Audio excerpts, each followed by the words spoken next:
Keep the screen. Hello and welcome to the award-winning. No, Stevie. No. Every time you try to change it up, you totally ruin it. But we are award-winning. We have to start saying that. People won't listen to us unless they know we've won an award. People, we've won an award. Listen to us. There. Now we've covered it. Yeah. We can move on.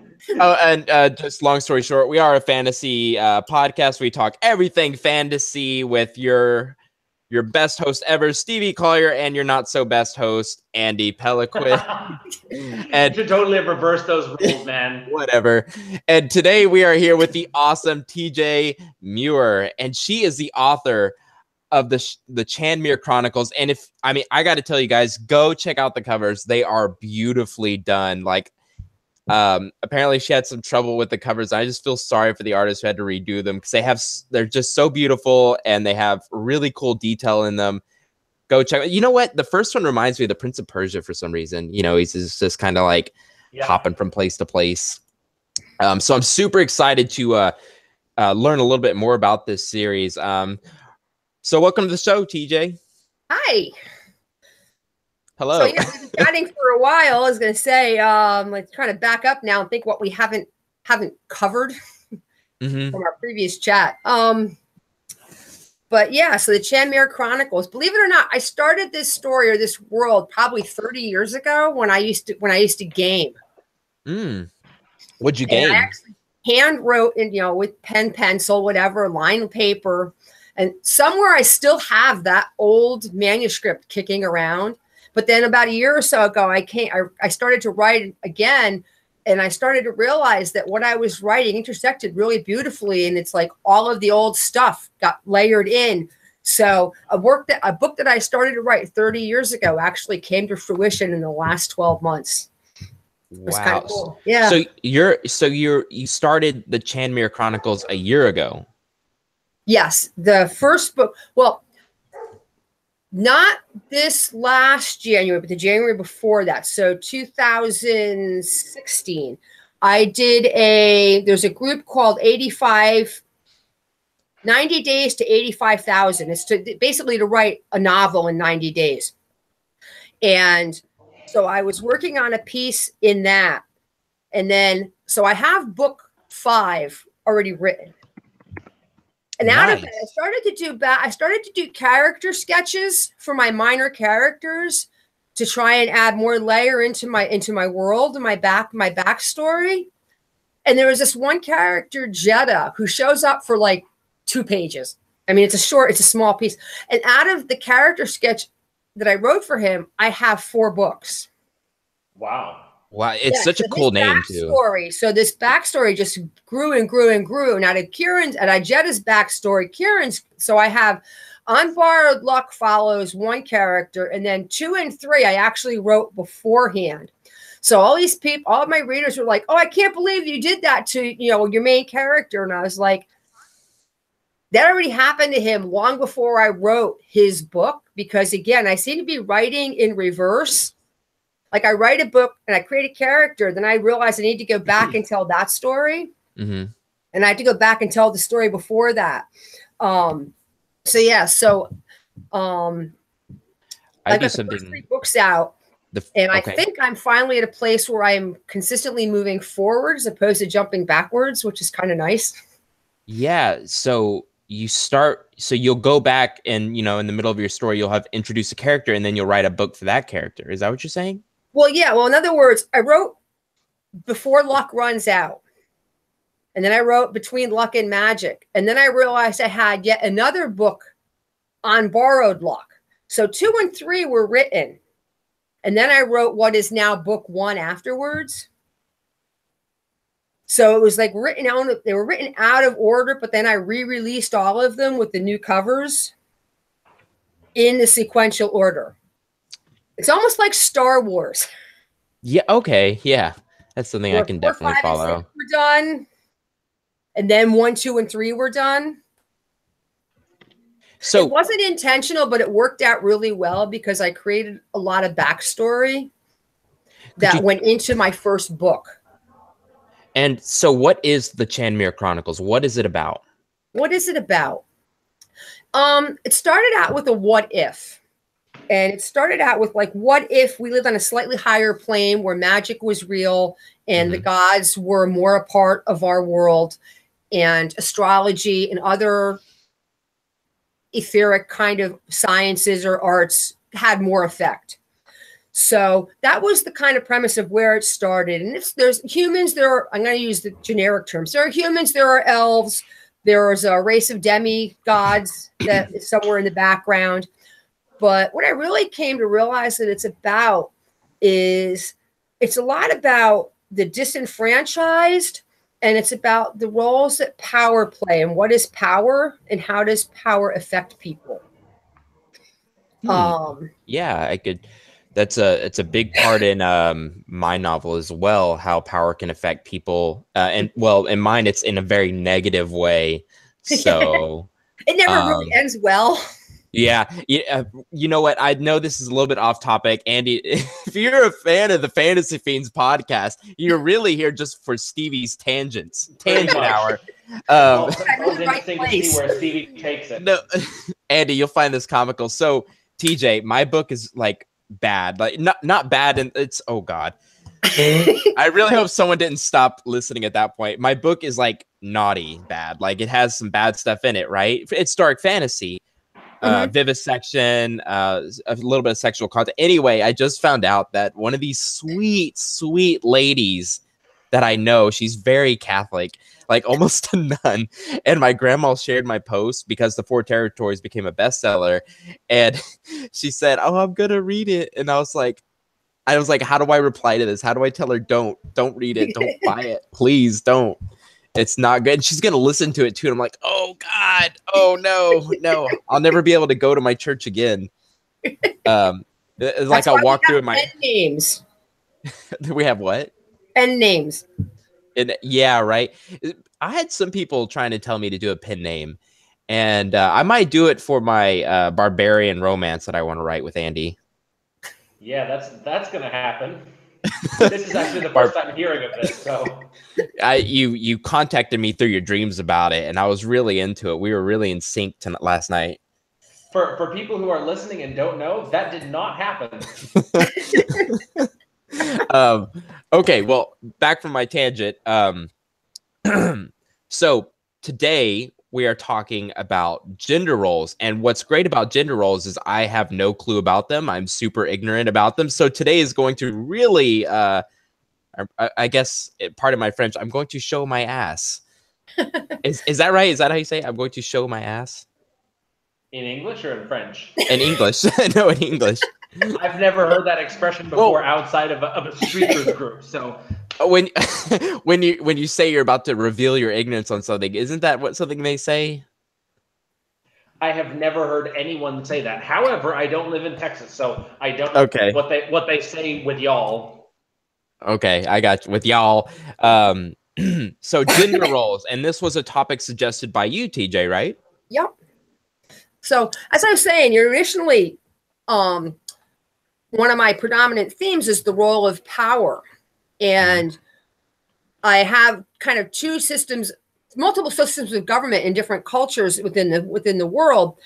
And what I was kind of looking at and examining was, to sum it up kind of the most succinctly, if anybody who's ever read Mary Shelley's Frankenstein, one of the key questions that book is really bringing forth is, what is the role and responsibility between creator and creation? You know, in that book, you know, Frankenstein creates this monster, but then wants nothing to do with it.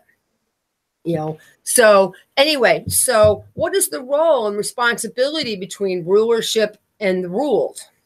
And so I look at those two different dichotomies in different places where we have, to use kind of modern metaphors and analogies and comparisons, we have a ruling elite in some areas where we have the 1%. And they just feel like they are entitled. In other places, I have a sense where the rulers feel like, as rulers, they're responsible for their people. So it's almost like, I don't want to say socialism, but they have a responsibility to their people, as opposed to and authoritarianism over them. And anyhow, how is that linked to gender? Like I said, I was going to get there. So there's a caboose to this train. I like that.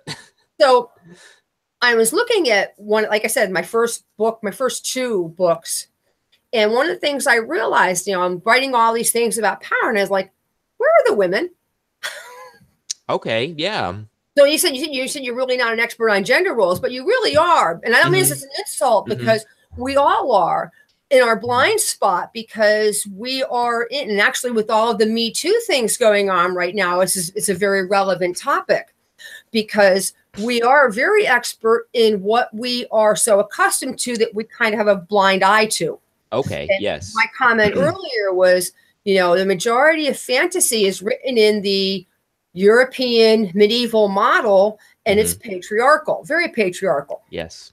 So you do have experience with them with everything you've been writing. You might now looking like, oh, that's a good question. Where are the women? What are the women's roles? How do they play a role? And so, and this is specifically taking place in book 4, because I have a character that grew up in this elite world as one of the elite daughters, and she's now being told she has to make a marriage. And she's like, she's being told she has to make a marriage, but she also has to make a marriage to a really, really nasty guy, because their family's being blackmailed. Because dirty politics, And she's like, I'm not marrying that guy. There's no way this is going to happen. And all of the men within the council are like, get your daughter under control. She's been spoiled her whole life, and now it's time to rein her in and make her do what she's supposed to do. So, and that's very, in not even in the European model, but in a lot of, historical, whatever, that was a woman's role, was to, and even if you look at modern marriage, not modern marriage, but Western marriage, who gives this bride? You went from being your father's property to your husband's property. You literally got handed off. So I remember when I was in college, I had to read Vindication of the Rights of Women. And it was a very, very dry read. I do not recommend it for anyone who is not suffering from insomnia. Oh, yeah. Anyone who wants to be able to make the claim that they have read it. What was it called again? Vindication of the Rights of Women by Mary Wollstonecraft. And I forget, it's either Mary Shelley's mother, or Mary Shelley's daughter that wrote it. Oh, yes. Okay. That's why it sounded so familiar. Okay. I think I've actually heard of this. And I remember when we first would have discussions about it, I was just so kind of rolling my eyes, because I don't really coin myself as a feminist. But then the more you have these conversations, you look at things and you go, oh my God, it's like you start to kind of have your blinders taken off, and you're like, okay, I think she's got a point here. Where she talks about marriage has never been about romance or about love. It's always been about a contract. And to put it very, very bluntly, which I'm sure you guys will love. Yes. If a woman has a child, you know whose it is. Okay. There's no question. So what marriage is a way of assuring, particularly in patriarchal societies where everything goes to the male, the father, the sons. Marriage is the only way to assure that your belongings go to your biological offspring, because it assures that no one else is allowed to breed with your wife. You know what? Are you a teacher? Like, you just I have a background in education. Okay, I was wondering. Like, you just seem like a teacher to me. The way you're talking, it's like you could be a professor at my university. I had to take a class, and I say I had to because I had no interest in it, and you'll see why. But it was a French course spoken entirely in French, which is already hard, and it was feminist studies. I was the only man. And it's like every time I spoke, it's like the air just like chilled, and like everyone's just looking like, is he going to offend everybody in this room? Luckily, It only happened a few times. So. In his hour-long class, he only offended them 5 or 10 times. So he walked away good. You know what's interesting? I did a little bit of research before this discussion, and I found something from Gloria Steinem, who's one of the original feminists from the 1970s and stuff. And she wrote something in one of these things that she wrote. It says, "Once upon a time, many cultures of this world were female dominated. Paternity, as in men, you know, passing on their genetics, hadn't yet been discovered, and it was thought that women bore fruit like trees when they were ripe. Childbirth was mysterious, it was vital, and it was envied. Women were worshipped because of it. They were even considered superior because of it. Men, on the other hand, were interchangeable workers, and everything was revolved around the female, because the female were the ones who, you know, produced life. And then when paternity was discovered, when it was understood that men and women having sex led to childbirth, it was cataclysmic. It was then that the idea of male ownership of children took hold. But originally, all these societies were very female driven, because women were revered because of their childbirth. And I did a little bit of research on some of the societies and cultures throughout history that were female driven. For example, the royal lineage of Ethiopia was passed through the women only. Yep. The Tacitus, a Roman general, said that Germania, there was one of the nations that women ruled, sort of like the Scythians, which were where the legend of the Amazons originated. And there are still modern cultures ruled by women. There's one culture in China near Tibet called the Mosuo, I believe, that is matriarchal. There are some scheduled tribes in India that are matriarchal and matrilinear. And I know the Jewish heritage is passed down through the mother. Like, in order to be considered properly Jewish, your mother has to have been Jewish. It has nothing to do with the father.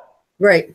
So it's interesting how some of these things are still passed down to this day. Like, even though society did make this shift into a male dominated thing, there is still women having this power because of their specifically or predominantly because of their ability to reproduce. Generally, from what I understand, because I have a background in anthropology, cultures that are more dependent on foraging are more likely to be matrilineal or matrilocal, because and cultures that are more dependent on things like hunting are more likely to be patrilineal and patrilocal, and it has to do with passing down the knowledge. Like, if your culture is foraging, then the women teach the children where the things are to forage, to be, you know, to kind of wildcraft, for lack of a better term.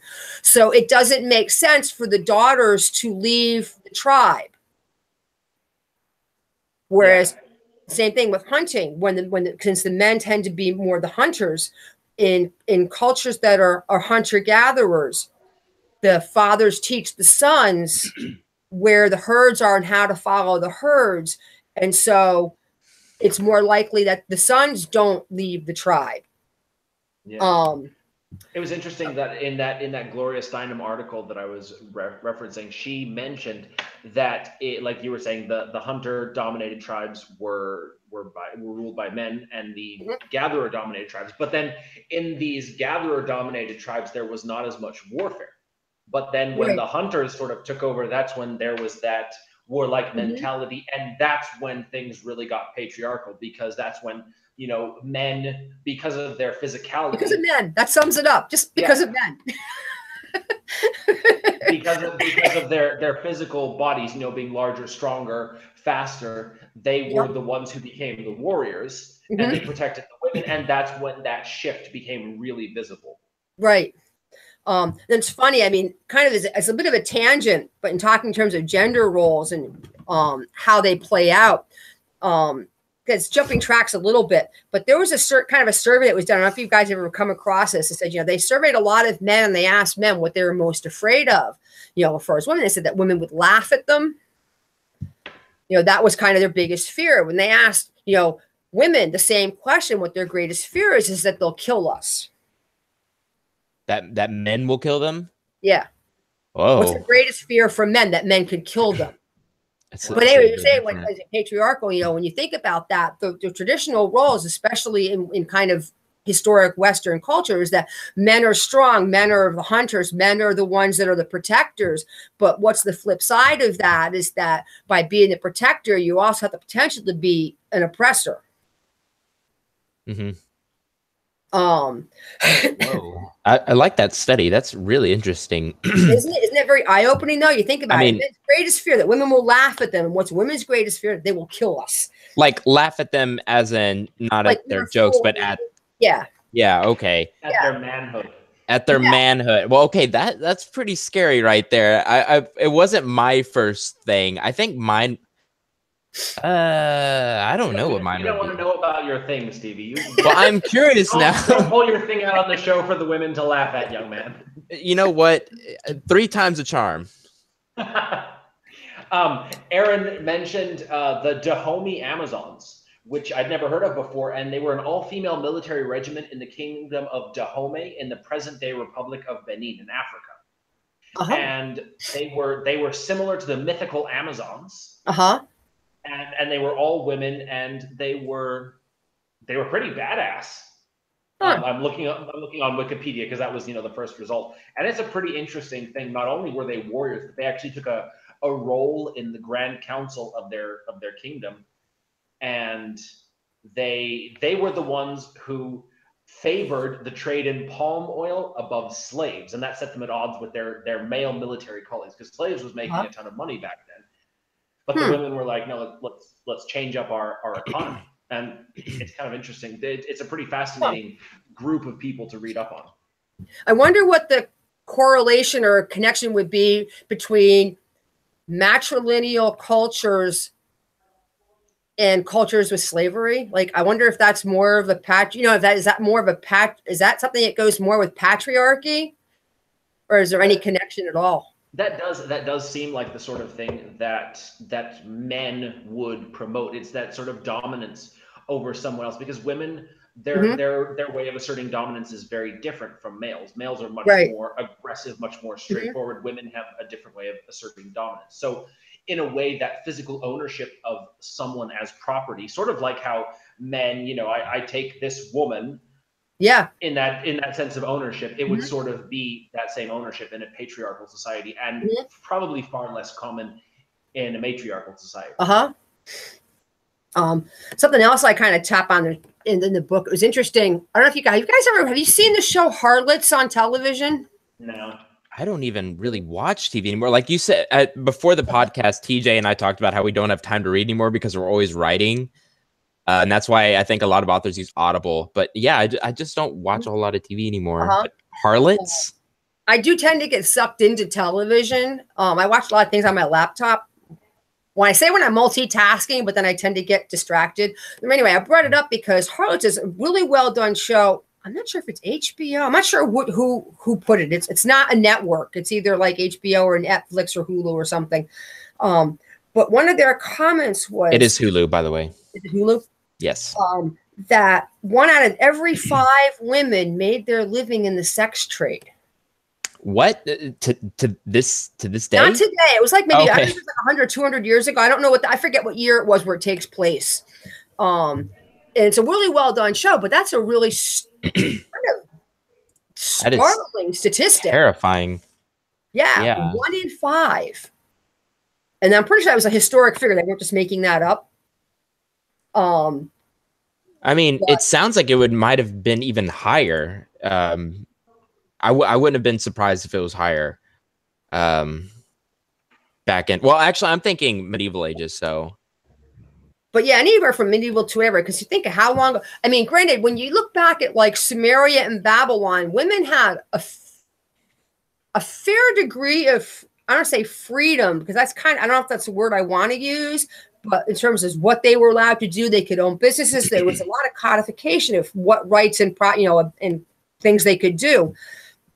But with very few exceptions, it's only within the last maybe 50 years that women have really had anything near the options that they that we have now. I mean, if you think about it, like my mother, for example, she died about 10 years or so ago. There were several teachers, same thing, conversation. They said, well, growing up, I really felt like there were two roles. You could either you went into nursing, you went into education. Those were really the only careers that were kind of welcome to women. I have a question for you. So you brought up gender roles and you wanted to talk about this on the show. Is it because you're trying to change it with your fantasy, or are you trying to do something different with your fantasy? I don't know. Well, I think I wanted something different. I think one of the things that, as far as creating change, and I have a background in healing as well. I mean, I'm trained as an herbalist, trained as a body worker. I've actually studied several years with the shamans from South America. Wow. And one of the things I've learned is that by creating change, you create change by creating seeds of awareness.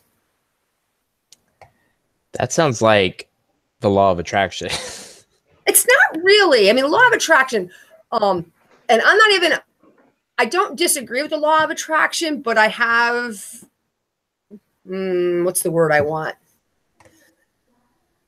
If you keep trying to attract something, it's like somebody once said, you're shopping for what you don't have.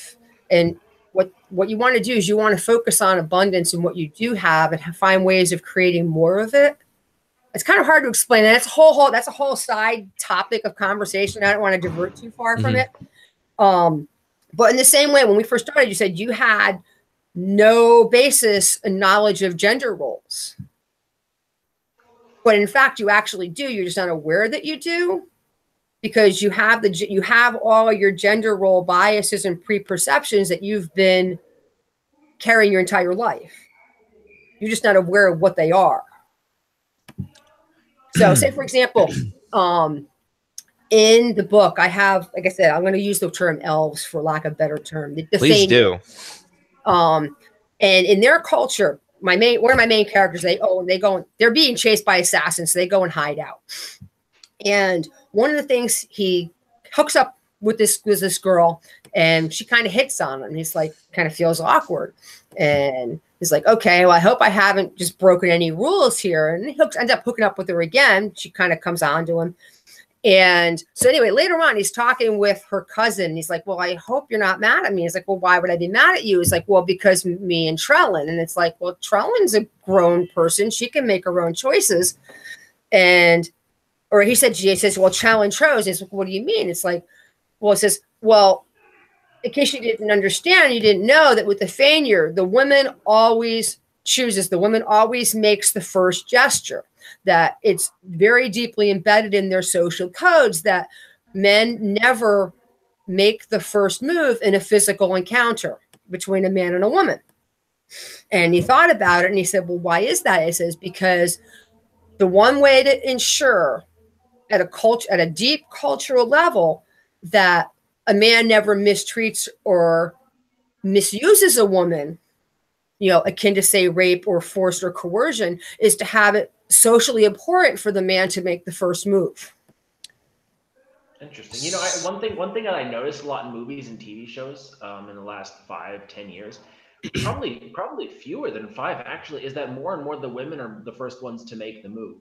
Like if you go back to the beginning of shows like Bones, or the shows that were airing 10-15 years ago, it's usually the guy that makes the move. You go back a lot farther, Charlton Heston, Clark Gable, then you've got the guy with that super passionate face crushing kiss, and it's always the guy. But nowadays in movies and TV shows, you often see women making the first move, and not so much like the guys are hesitant to make the first move, but women are becoming more confident, at least in the movies and TV shows. I don't know about the dating world at large, but in media, it's like it's the girl that takes the first step to get to know them, whether it's they call the guy or they go across the bar to buy the guy a drink, or just like it's women that are taking control in small ways at first. But like you were saying, by bringing up these things, that's how you make change, is just talking Right. about it, bringing it out into the air and saying, all right, let's discuss this. One thing that I found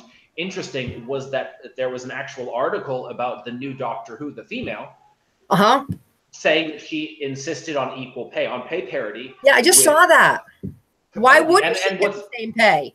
Exactly, and it's actually an article as opposed to just something that most of us just like, okay, you know, so she's the new Doctor Who, she's getting the same amount of money, but it actually had to be an article because it's such a topic that's trending right now, like you said, with the Me Too movement, or with that movie with I think it's Matt Damon, where he earned $1.5 million for 10 days of reshoots. Yep. And Michelle Williams earned $1,000 for those 10 days of reshoots. And you know, like, just the fact that stuff like that happens. Yep. But then now that we're talking about it, it's sort of bringing things back. It's giving the women more power. Yeah. It's establishing this equality, which I think is awesome. Yeah. I'm trying to remember who it was. And I could be wrong, but I don't remember if it was Jennifer Lawrence or someone else, at least in that kind of age and level of their career, making the reference that it's only recently that they have been able to have enough, not, I'm trying to the word I want, but to sit down and say, this is what I expect. You know, I'm going to get paid the same amount. That, you know, that they never really quite had the background. And I don't say this as an insult to any woman in the industry, but that it was strange that they should expect to get paid comparable to what their male counterpart got paid. Yeah. And so just now coming to a place where they can kind of sit down with that expectation of saying, no, I expect to get paid X amount. So what, I mean, but don't we have the other variable of who's more famous than who and they get paid more? I mean, are we talking about actors and actresses that are just as famous as one another and so they should get paid? Right. Is it apples and apples? Well, yeah. One thing about that is that you don't have many female actors that can carry a movie as effectively as male actors. And I don't say that because I prefer watching men, but I'm just thinking of the actors who are sufficiently famous. Like, you, obviously everyone knows Meryl Streep, right? Meryl Streep can name her price and she will get it, right? But other than Meryl Streep, there are not that many female actors. Yeah, but it's not that there aren't female actors. It's that the roles aren't being written for women who aren't either. And I was just reading something about this, that aren't, especially, they're either the love interest, the sidekick, this or that. Yeah. That so it comes back to the fact of what scripts are making it to the table. That's very true. You know, one thing that this guy Jordan Peterson, he's been all over the internet for a lot of his talks on transgenderism and feminism and things like that. And he said something. My wife has watched everything. She loves talking to me about it. And she said something like, "It's not that men are more successful than women in the workplace. It's that the male characteristics tend to be more successful than female characteristics. For example, agreeability. Women tend to be more agreeable than men. But agreeability does not contribute to success. It is often the guys who are the most aggressive and often anal that make it the farthest, because I'm going to counter that, though.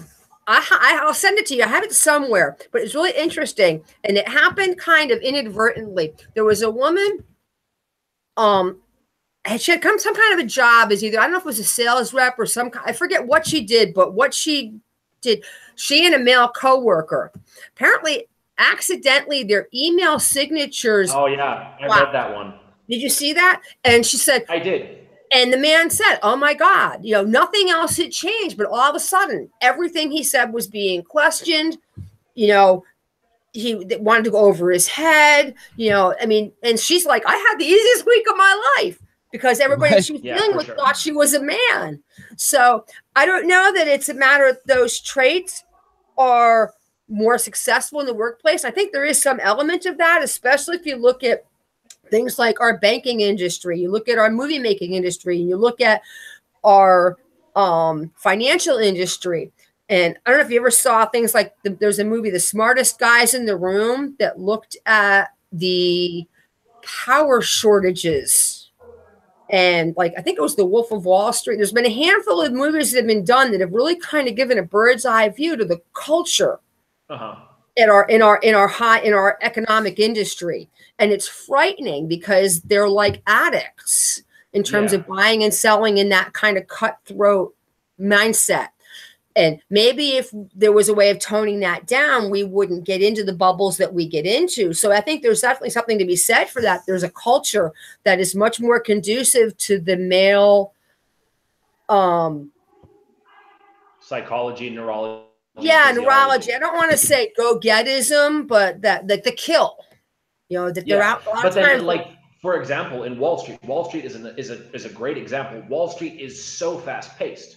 That it is so aggressive. So men tend to succeed because of these male traits. And again, it's not across the board. It is simply in general. You have guys who are more aggressive because of testosterone. That is classic biology 101. Testosterone makes you more aggressive. So these guys, they're more driven than their female counterparts. So in many cases, that contributes to their success. Now, definitely the gender bias, like you said, the email experiment, that is something that's been in place for centuries, millennia, and it's something that we need to get over.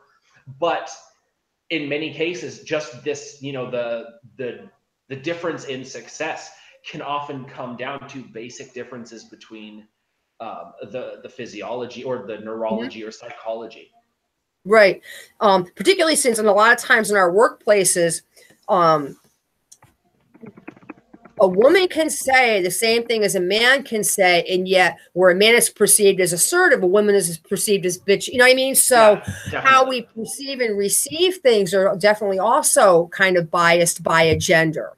Women aren't quite allowed to have the same roles in terms of responses that men are allowed to have. And that probably still comes back to a lot of our patriarchal roots of what were women's accepted roles. Yeah, for sure. And then a lot of it is just stuff that, like, as men, we just sort of take for granted. A few months ago, I was out with some friends and I, got bored of being at the bar with them. So I just walked downtown and walked around until I got bored and took a taxi home. My wife could never have done that. And it's just something, I mean, the fact that I'm 6.5 feet tall is definitely one of the factors that contribute to it. But it's not something that I've ever given much thought to, because I've been a man my whole life. So there are a lot of things that as men we simply take for granted because it's just been the way it is. And so it's going to be really difficult for us, like the existing generations, let's say, to make that shift. But then future generations, when we've already been through all of that, it will just be normal. Sort of like how the Black rights movement, the older African Americans, it's such a big thing for them. Whereas the newest generation, the 10-year-olds, the 15, the 20-year-olds, they're just so accustomed to sort of that, the lifestyle, that it's not even a thing. So the hope is that in the next generation, my kids' kids or their kids or whatever, it's just you're born into a world where everyone is equal and everything is just, like there's no real disparity between it. That's the goal, I think, of a lot of these movements, like the Me Too movements and the equal pay, the people who are pushing for that, so that it is just such an accepted norm eventually that it stops being an issue. Right. Real quick, if I could just interject, just a quick question I've been mulling around in my head. TJ, oh God, there it goes. What was that? Okay, wait. Oh yes, there it is. So have you noticed any gender complications with your name being as an author? TJ could be a boy's name too. What do you think? Because I've actually listened to Andy knows I've listened to hundreds of hours of marketing podcasts and reading books, and I've actually stumbled upon 2 or 3 episodes of using a female name versus a male name and how it can make a difference. So with fantasy, I would think it'd be better to be a male author. And in romance, I would think it'd be beneficial to be a female author, depending on your subgenre. What are your thoughts on this? I think up until relatively recently, that was very much the case. I mean, historically, women was it George Eliot? Was actually a woman. Yeah. I mean, in other words, you look back through Victorian literature, whatever, women didn't. And matter of fact, if you look, in terms of, I remember having studied this when I think it was the same course as the Victorian rights of women. You know, you had authoress, you had seamstress, you had ESS, you know, to determine whether or not it was a woman or a man in the profession. And the nomenclature, if I forgot that got right, was that by saying, you know, it was ESS, it's like the fact that she could do it at all is the accomplishment. Never mind, it didn't have to be good. So, you know, to be a seamstress, you know, or an authoress versus an author, it's kind of like, oh, isn't that cute? Yeah. Although I will say that I've actually seen a lot of people in the modern, like in the last year specifically, in the indie author community, those roles are kind of switching. There's a lot of men who are being successful in the romance field, and women. Actually, one of my friends, her name is M.L. Spencer, and she did an experiment. She made sure that it was clear that she was a woman, and then she did it as and her female persona sold more books. So in science fiction is still fairly heavily male dominated, especially like military science fiction. But in terms of fantasy, and especially urban fantasy is almost exclusively urban fantasy and paranormal and the shifter romances, I would say that's almost exclusively female. To go back to your question, that's interesting because I really hadn't thought so much about gender when I chose to use TJ as opposed to Terry. My last name was the stumbling block. Somebody said, "You're not going to use that, are you?" And I was like, "Well," and they said, "You want a name it's more memorable." So I want my mother's clan name, which is interesting. Going back to the matrilineal aspect, you know, I chose my mother's family Scottish clan name as my pen name. But I think in fantasy, like for example, one of my earliest influences that, you know, is kind of the idol that you look up to read was C.J. Cherryh. Brilliant fantasy and sci-fi writer. I don't know for a fact, but it wouldn't surprise me if she went with her initials at that time, because 30, 40 years ago, a woman writing sci-fi would probably never have gotten a following. Yeah, sort of like J.K. Rowling. So I think now in epic fantasy and fantasy, you know, high fantasy, classic fantasy, I don't know. I don't know if having a gender neutral name impacts, you know, I don't know if my readers think that I'm, you know, which my gender is. I mean, on my site and on the back of the book, I think I think I have a gender. I think I have a bio. I'm not going to swear to it. On Amazon? On Amazon, I do. I don't know if it's on the back of my books. I don't remember. Okay. But I don't know if you keep that in the back of your mind when you're reading or not anyway. So, yeah, well, I mean, TJ is definitely gender neutral. Yeah. And I would think Terry would also be gender neutral as well.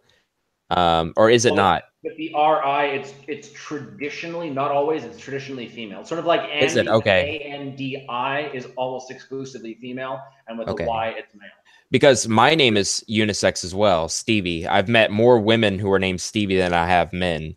Yeah, but when people look at you're after Fleetwood Mac, you know, one Stevie, seriously, Stevie Nicks. I mean, that really was yeah, Stevie Wonder, which I hate it when people call me Stevie Wonder. I don't know why. It's just I've been called that since I was little. I was like, I don't know who that is.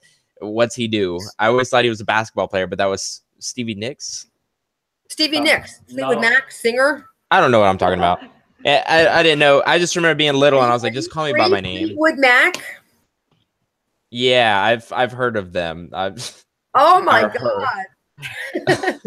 I know. I'm not. Yeah. The music I listen to would it's often the most embarrassing thing I have to tell people. It's screamo. Anyway, we are running out of time, so we have to do the word of the day, which I do have, Andy, unless you have one. I have an awesome one. Oh, we're going. It's the battle. It's a battle then. What's yours? All right, Stevie, you're up first. No, you go first. Oh, you're scared. You're scared. Okay.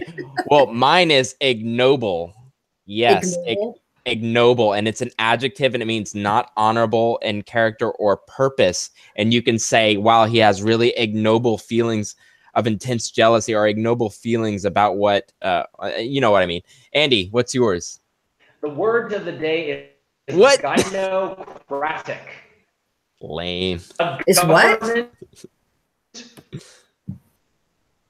Gynocratic. Government. And you're breaking up, Andy. A government by men. Did you hear? No, you're kind of breaking up a little bit. Is that the same for you, Terry? TJ? Yeah, he kind of went blank for a minute and then it froze. Yeah, Andy, you still with us? He's there now. Right. But when you went to, when it goes to close up him, it went blank. And he's gone. Like, yeah. I can hear you, but we don't see you. Yeah, it's just there you are. How strange. There you are, yeah. Now? Yes. So what was the second best word of the day again? There he goes again. Poor Andy. I guess the universe does not want to hear his word of the day. Yeah. All right, go on without me. Okay. So yeah, you're right. The universe said Stevie's ignoble was way better. So Terry, let's go ahead and go on with the reading. And we usually have the author tell us what roles we're going to play. Okay. Yes, so are you two going to be doing a reading? Yes. Okay. So the scene I've got that I gave you is Kieran is the main character in this, and he's kind of a he's the child of a single parent, kind of working poverty kind of a thing. Mm-hmm. And he, in escaping from local bullies, he has ended up on a lord's estate, gets caught, gets in trouble, and has to work off, as a punishment. And he ends up getting trained to work for the Lord because the Lord's kind of impressed. He's, Kieran is clever and he's quick. And so he has been training with a shadow dancer they're kind of like mystic ninjas, for lack of a better term. That's awesome. And so, yeah. And so the opening scene that I think that I sent to you is where he is restless at night and he's going out for a run to go training. And he goes training. It's kind of a cross between, running, parkour, etc., where he goes out and he scales walls and climbs buildings, etc., around the city at night. And so that is the scene you're going to follow there. And he meets someone, has an encounter with someone he's going to become friends with in that scene. Okay. Do you want to be the narrator and the other person? I will be Kieran. All right. So let me just pull up this. I don't know if I have the scene. I have the scene with me. Can you guys hear me all right? Yes. I have no idea what happened. Yeah, it was weird. I mean, the two of you could probably do it. Okay. See. Andy, do you want me to narrate it? Yeah, hit it. Okay, I'll play Kieran, and you just play this mystical, this mysterious person he's going to meet. Am I right, TJ? Yes. Okay. I apologize for anything that I do not read correctly. I'm known for it. Okay. Kieran laid in bed, listening to the sounds coming from the inn. He closed his eyes and slowed his breathing, felt his awareness stretch. He heard the front stairs creak as the guests made their way to their rooms. Kieran guessed it was the older fat man from the sounds. He practiced visualizing the way Chahik had taught him. Is that right, Chahik? Yep. Cool. That's his teacher. Okay, Chahik had taught him. Saw the man's hand clenching the railing as though pulling himself up the stairs. When that fell silent, he stretched further, catching the sound of a branch sweeping against the upper roof in the breeze. He felt the calm awareness, but couldn't hold it. It had been easier when Chahik had guided him. They had gone on several night forays, but he hadn't seen her in a while now. He went out on his own most nights, practicing the skills she was pounding into him. After a while laying there, he began to feel restless, even though he had worked hard all day.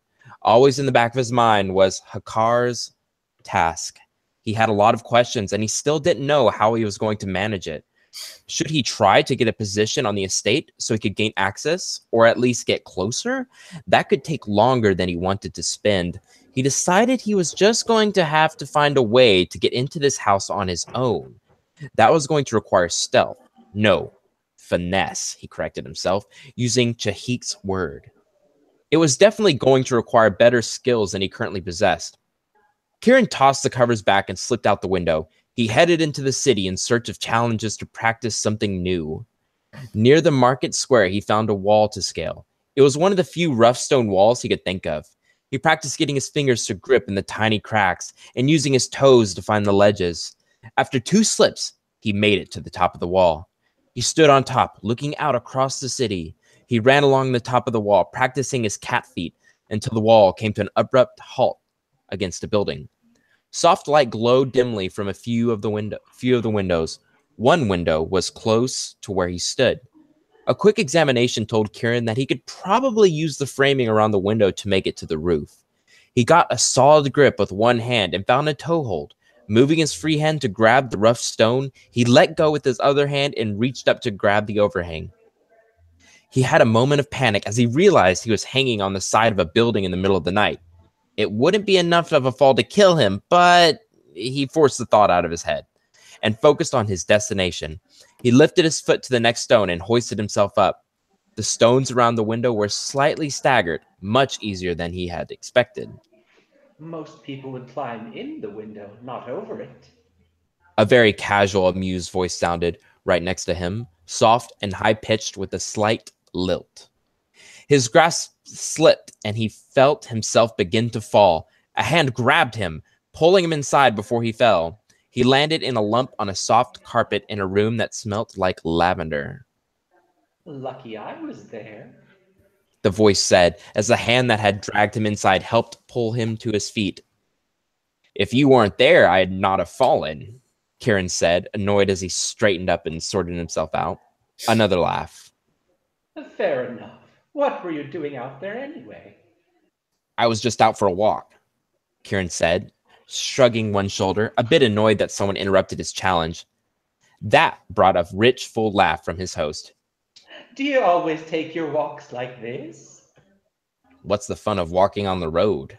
Anyone can do that. And besides, the view's better from up here. She pushed his arm playfully, making Kieran realize she had mistaken his meaning. Kieran noticed the girl was still dressed, wearing sheer layered skirts and a shirt that caught his attention, lower cut than most girls wear out in public.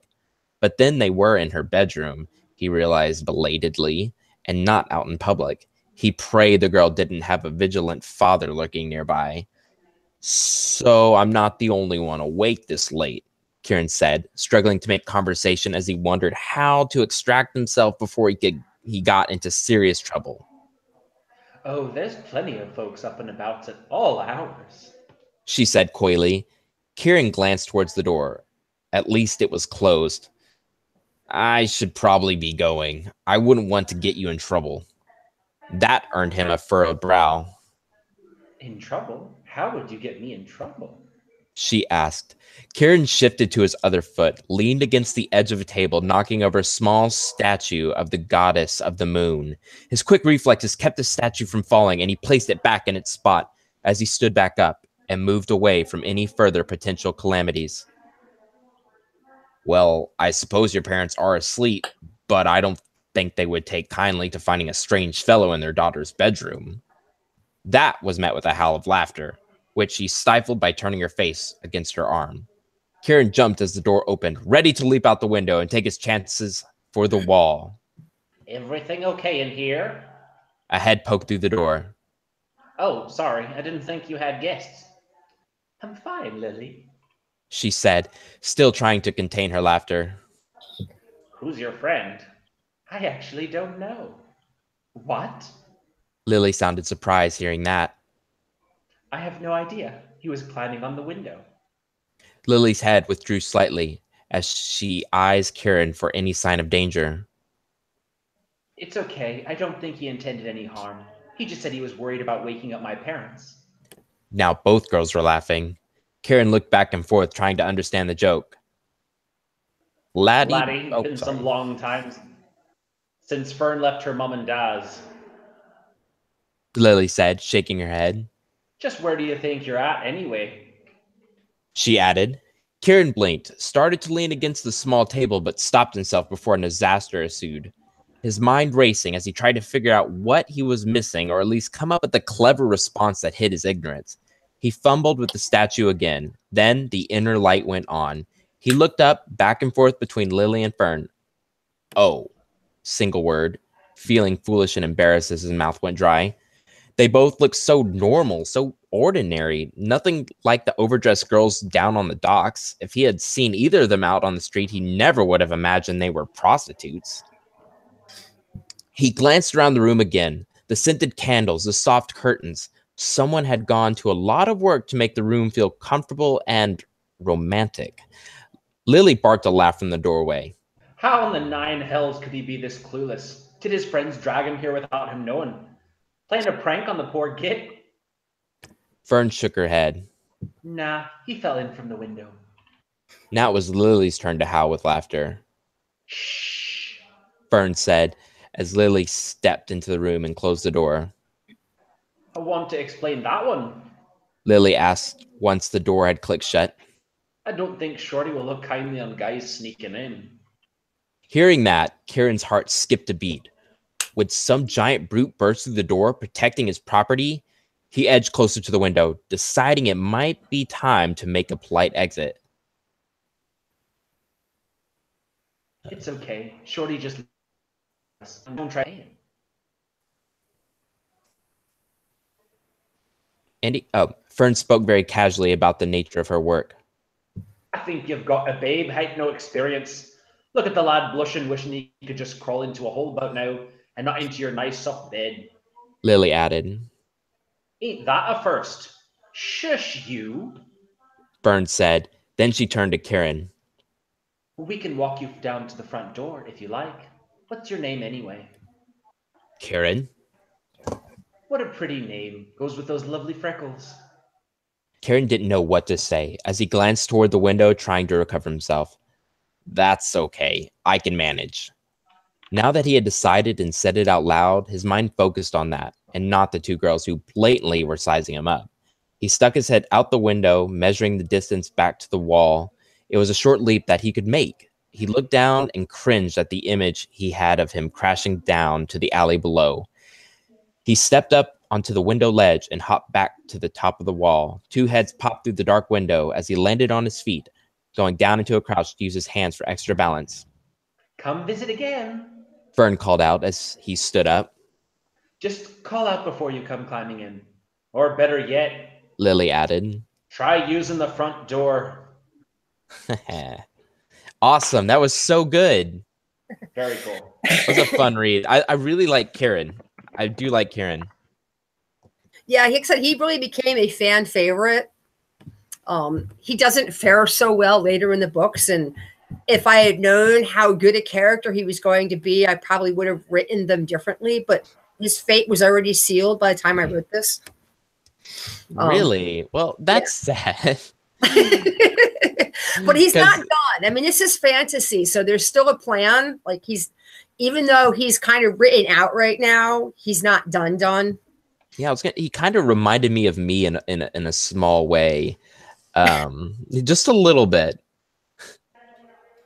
I'm getting better talking to women. That's what I'm trying to say, at least.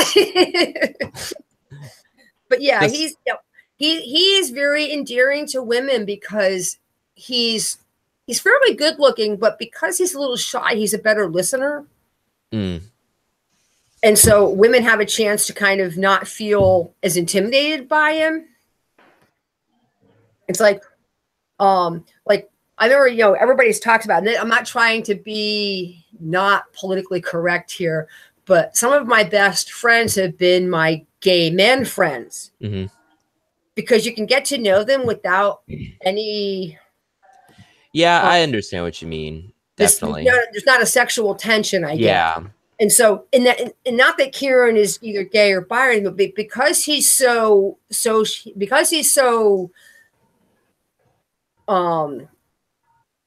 inexperienced with women, he misses so much. He's not preying on them, and so it makes him more alluring to them.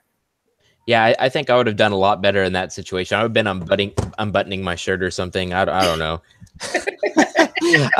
All right, Andy, don't give me that look. That look. Yeah. If you're listening, he's waving his finger at me. I'm supposed to be a good boy for the Fantasy Fiends podcast. Well, that is it for our show. TJ, we are so happy that you were able to make it. And it was an honor to have you on here. I mean, it was a great conversation. I know Andy really enjoyed it. Yeah, it was awesome. Oh, yeah. And I'd love to continue it at some point, and not necessarily on the show, but just in general. I mean, it was great to connect with you guys and have a chance to, have that chat.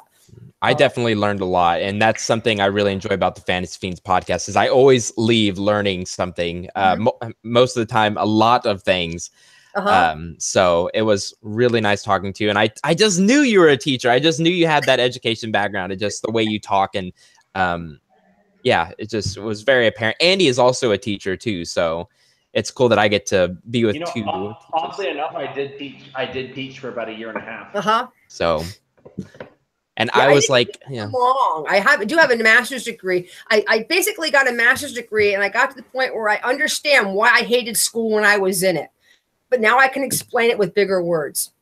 And I just got, actually, speaking of master's degrees, I just got my very first student loan bill. And once I had picked myself off the ground, I realized that student loans are a very real thing. So, congratulations. Right. Yeah. Thank you. It was fun paying that $150. Lifetime penury. Yeah, right. So, TJ, where can your fans find you and new fans? My Facebook page is a good place to connect with me. Facebook.com/TJ Muir author. I don't know if you have a link there. My website, which I am abysmal at keeping updated, tjmuir.com, are probably the two best places. If you sign up for my newsletter, but again, I really, really suck at staying in touch with people. So don't worry about getting bombarded with, emails every day. That's one thing I always tell them. I said, it was funny. I had a post on one of my, my beta readers group and they go, is this group still active? And you also have a very nice looking website, by the way.